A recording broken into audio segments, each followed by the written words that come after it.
Hello નમસ્કાર મિત્રો, દરેકનું હાર્દિક સ્વાગત છે મિત્રો. ધોરણ 9 વિષય સામાજિક વિજ્ઞાન, જેમાં મિત્રો પાઠ નંબર 8 ભારતના રાજ્ય બંધારણનું ઘડતર અને લક્ષણો. મિત્રો સ્વધ્યન પોથીના સંપૂર્ણ જે પાઠો છે એનું સોલ્યુશન કરીશું. ચાલો શરૂ કરીએ. મિત્રો વિભાગ એ છે, સૌ પ્રથમ આપણે જોડકા જોડવાના છે. પહેલું, બંધારણનું વિશિષ્ટ લક્ષણ તો આવશે હકો અને ફરજો. લોકશાહી સમાજની મૂડી ન્યાયતંત્ર. કાયમી ગૃહ તો આવશે રાજ્યસભા. કાયદાનો અર્થ ઘટનની અંતિમ સત્તા તો સર્વોચ્ચ અદાલત. અને કારોબારીથી સ્વતંત્રતા તો આવશે અદાલતી સમીક્ષા. વિધાનો ખરા છે કે ખોટા જણાવો. પહેલો, ભારતના નાગરિકો બેવડું નાગરિકત્વ ધરાવે છે તો મિત્રો અહીં આવશે ખોટું. ત્યારબાદ છે લોકસભા કાયમી ગૃહ છે, ખોટું. બંધારણ આમુખનો આત્મા છે, સાચું. ભારતના ધર્મનિરપેક્ષ કે બિન સાંપ્રદાયિક રાજ્ય છે, સાચું. 5, બંધારણના 42માં સુધારાથી આમુખમાં સમાજવાદી શબ્દ ઉમેરવામાં આવ્યો છે, સાચું. 6, ભારતના બંધારણમાં ભારતના લોકોને આખરી સાર્વભૌમ સત્તા આપવામાં આવી છે, સાચું. 7, બ્રિટનનું બંધારણ લેખિત સ્વરૂપનું છે, ખોટું. 8, ભારતના બંધારણમાં 3 પ્રકારની કટોકટીની જોગવાઈ છે, સાચું. 9, પ્રધાનમંડળ સંસદને જવાબદાર નથી, ખોટું. 10, ભારતીય બંધારણ અન્ય દેશોના બંધારણ કરતા અપરિવર્તનશીલ છે, ખોટું.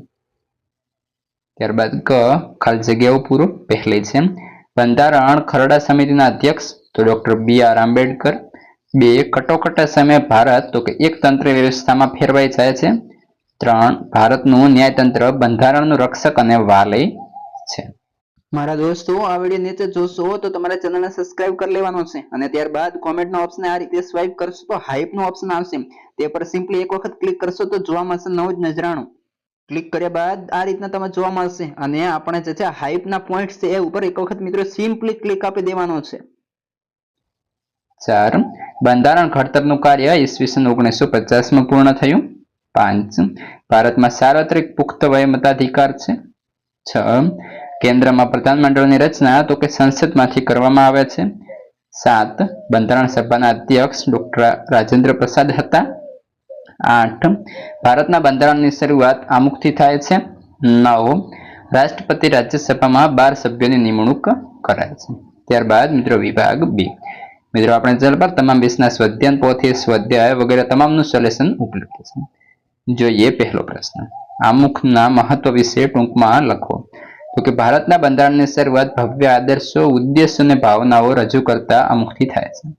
આમુખમાં સમગ્ર બંધારણનું હાર્દ રજૂ થયું હોવાથી આમુખને બંધારણનો આત્મા કહે છે. કોઈ પણ કાયદો ઘડવામાં, તેને પૂર્ણ રીતે સમજવામાં કે તેનું અર્થઘટન કરવામાં આમુખ માર્ગદર્શક બને છે. 2, બિન સાંપ્રદાયિકતા એટલે શું? ટૂંકમાં લખો. ઉત્તર, બિન સાંપ્રદાયિકતા એટલે બધા ધર્મને સમાન ગણવા, કોઈ પણ એક ધર્મ કે સાંપ્રદાયિકને રાજ્ય માન્યતા ન આપવી. બિન સાંપ્રદાયિકતા સર્વધર્મ સમદ્રષ્ટિ અને સર્વધર્મ સંભાવનો સિદ્ધાંત છે. 3, કેન્દ્રીય યાદીમાં કુલ કેટલા વિષયો છે? મહત્વના વિષયો લખો. તો કે કેન્દ્રીય યાદીમાં સૂચવેલા વિષયો પર કેન્દ્ર સરકાર કાયદા ઘડી શકે છે, તેમજ તેમાં ફેરફાર પણ કરી શકે છે. આ યાદીમાં મુખ્યત્વે સંરક્ષણ, વિદેશી બાબતો, અણુશક્તિ, નાણું અને બેન્કિંગ, રેલવે, તાર અને ટપાલ, વીમો જેવા 97 વિષયોનો સમાવેશ કરવામાં આવે છે. પ્રશ્ન 4, કટોકટીના પ્રકાર જણાવી ટૂંકમાં લખો. તો કે યુદ્ધ, બાહ્ય આક્રમણ કે સશસ્ત્ર બળવા જેવા સંજોગોમાં રાષ્ટ્રીય સલામતી જોખમમાં હોય તેવી પરિસ્થિતિમાં દેશની સલામતી માટે કટોકટી જાહેર કરી શકાય છે. રાજ્યમાં કાયદો અને વ્યવસ્થાની પરિસ્થિતિ પડી ભાંગી હોય તો કેન્દ્ર સરકાર બંધારણની કટોકટી જાહેર કરી રાષ્ટ્રપતિ શાસન લગાવી શકે છે. સતત ભાવ વધારાના કારણે નાણાંના મૂલ્યમાં ઝડપથી ધોવાણ થતું હોય ત્યારે નાણાકીય કટોકટી પણ જાહેર કરી શકાય છે. મિત્રો પ્રશ્ન 5, સાર્વત્રિક પુખ્ત વય મતાધિકાર એટલે શું? તો ઉત્તર, એટલે કે સાર્વત્રિક પુખ્ત વય મતાધિકાર એટલે કે 18 વર્ષ કે તેથી વધુનું નહીં, વયનું નહીં, અહીં આવશે વયનું.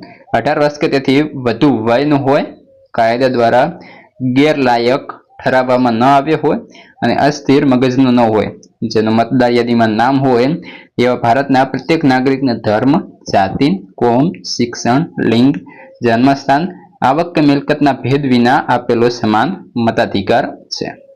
ત્યારબાદ વિભાગ C. નીચે આપેલા શબ્દ ચોરસમાં ભારતીય લોકશાહીના કેટલાક નામ છુપાયેલા છે આપણે શોધીને લખવાના છે. અહીં પણ મિત્રો મેં જે છે લખેલા છે અને આપણે નીચે પણ લખીએ.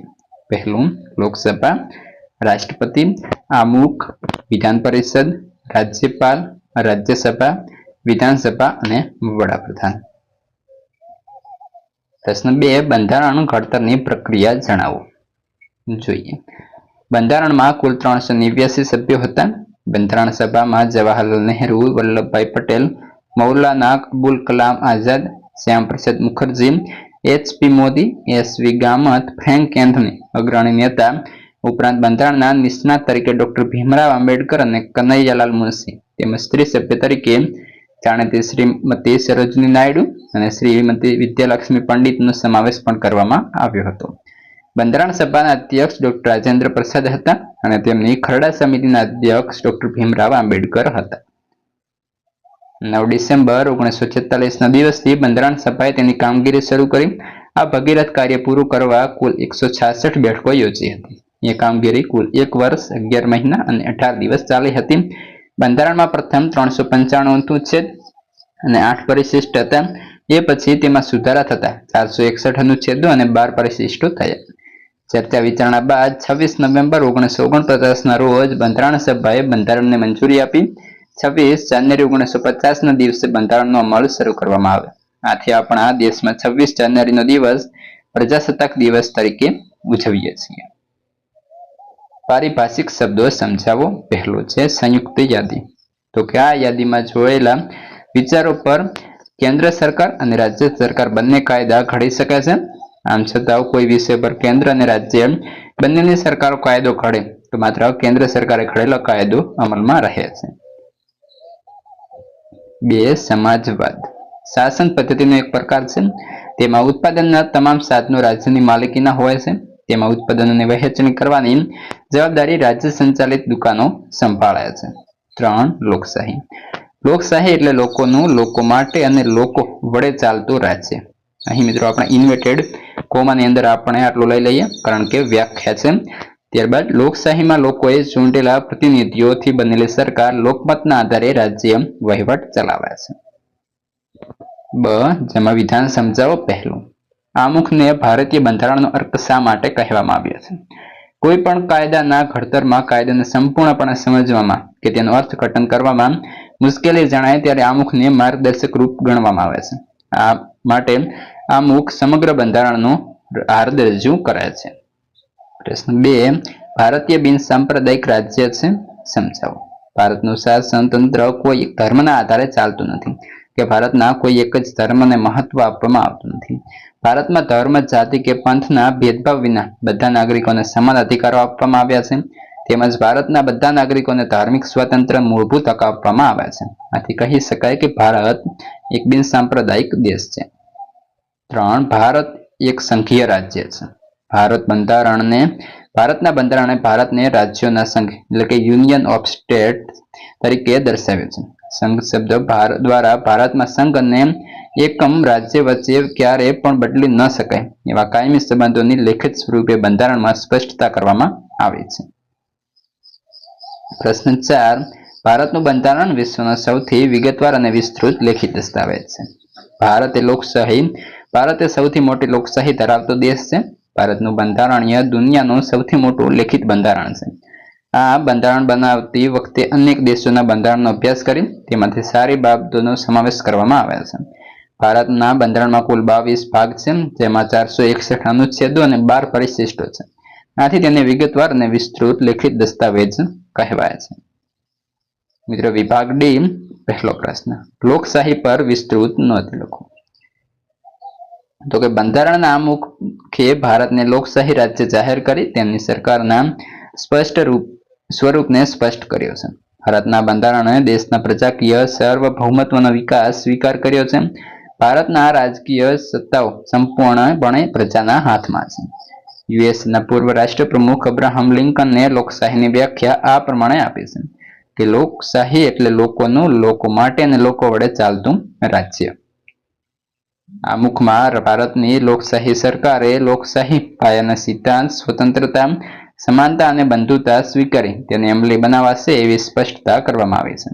ભારતમાં મતદારો સાર્વત્રિક પુખ્ત વય મતાધિકારનો ઉપયોગ કરી પોતાના પ્રતિનિધિઓને 5 વર્ષ માટે ચૂંટે છે. અહીંયા આવશે મિત્રો ચૂંટે છે. પ્રધાનમંડળની રચના કેન્દ્રમાં સંસદમાંથી અને રાજ્યમાં ધારાસભામાંથી કરવામાં આવે છે. 2. અદાલતી સમીક્ષાના સવિસ્તર સમજાવો. અદાલતી સમીક્ષા સંસદ કે ધારાસભ્યોએ ઘડેલા કાયદાઓ અને બહાર પાડેલા આદેશો, વટહુકમો, અદાલતી ચુકાદાઓ અને બંધારણીય સુધારાઓની ન્યાયિક સમીક્ષા કરવાની સત્તા સર્વોચ્ચ અદાલતને આપવામાં આવી છે. બંધારણ સાથે સુસંગત ન હોય તેવી બધી બાબતોને સર્વોચ્ચ અદાલત ગેરબંધારણીય જાહેર કરી રદબાતલ કરી શકાય છે. તે બંધારણનું અર્થઘટન કરવાની અંતિમ સત્તા ધરાવે છે. 3. દ્વિગૃહી પ્રથા એટલે શું? ભારતના સંદર્ભમાં સમજાવો. દ્વિગૃહી પ્રથા તો કે ભારતમાં સંસદીય પદ્ધતિની સરકાર છે. સંઘની સંસદ લોકસભા અને રાજ્યસભા એમ 2 ગૃહોની બનેલી છે. રાજ્યની સત્તાઓ બહુ ઓછી છે, જ્યારે લોકસભાની સત્તાઓ રાજ્યસભાની સત્તા કરતાં વિશેષ, ચડિયાતી અને નિર્ણાયક છે. સંઘ સરકારનો વહીવટ રાષ્ટ્રીય પ્રમુખના નામે અને દરેક રાજ્ય સરકારનો વહીવટ રાજ્યપાલના નામે ચાલે છે. આમ છતાં બંને સરકારોમાં વહીવટ વાસ્તવિક સત્તાઓ પ્રધાનમંડળના વડાઓ અને તેમના પ્રધાનમંડળો ભોગવે છે. પ્રશ્ન 4. બંધારણમાં સુધારો કેવી રીતે થઈ શકે છે તેની પ્રક્રિયા વર્ણવો. તો કે સંસદમાં હાજર રહેલા સભ્યની અડધા કરતાં વધારે તેમજ મતદાનમાં ભાગ લેતા સભ્યોની સાદી બહુમતીથી બંધારણમાં સુધારો કરી શકાય. 2. કેટલીક બાબતોમાં સંસદના બંને ગૃહોના કુલ સભ્ય સંખ્યાની બહુમતી તેમજ હાજર રહેલા અને મતદાનમાં ભાગ લેતા સભ્યોની 2/3 બહુમતીથી જરૂરી છે. 3. કેટલીક બાબતોમાં સંસદના બંને ગૃહોની કુલ સભ્ય સંખ્યાની બહુમતી તેમજ હાજર રહેલા મતદાનના ભાગ લેતા સભ્યોની 2/3ની આવશ્યકતા ઉપરાંત 50% કરતાં વધારે રાજ્યની વિધાનસભાની મંજૂરી જરૂરી છે. મિત્રો આ હતું સંપૂર્ણ સોલ્યુશન. હવે આગળનું સોલ્યુશન અને અન્ય વિષયોનું સોલ્યુશનની લિંક તમને આ વિડીયોના ડિસ્ક્રિપ્શનમાં મળી જશે. તો મિત્રો ફટાફટ ડિસ્ક્રિપ્શન ચેક કરો અને તમારા મિત્રોને શેર કરો.